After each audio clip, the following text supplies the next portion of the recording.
ഞാൻ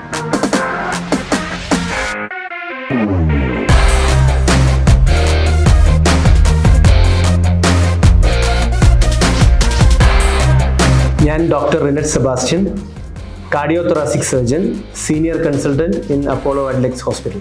MBBS-ഉം MS general സർജറിയും Kozhikode medical കോളേജിൽ നിന്ന് പൂർത്തിയാക്കി കാർഡിയോതൊറാസിക് ആൻഡ് വാസ്കുലർ സർജറിയിൽ വെല്ലൂരുള്ള ക്രിസ്ത്യൻ മെഡിക്കൽ കോളേജിൽ നിന്ന് പഠനം പൂർത്തിയാക്കി DNB ഇൻ കാർഡിയോതൊറാസിക് സർജറിയും കംപ്ലീറ്റ് ആക്കിയിട്ടാണ് ഞാനിവിടെ ജോയിൻ ചെയ്യുന്നത്. ഇതിനു മുൻപ് എറണാകുളത്തും തിരുവനന്തപുരത്തും തിരുവല്ലയിലുമുള്ള മറ്റ് പ്രമുഖ ആശുപത്രികളിൽ ജോലി ചെയ്തിരുന്നു.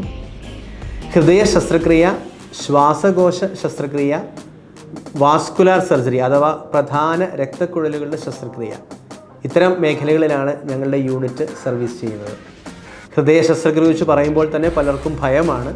എന്നാൽ ഭയം കൂടാതെ എത്ര കോംപ്ലക്സ് ആയ കാർഡിയാക് സർജറിയും സേഫായി ചെയ്യാൻ ഞങ്ങളുടെ യൂണിറ്റ് പരിശ്രമിക്കുന്നു. Thank you.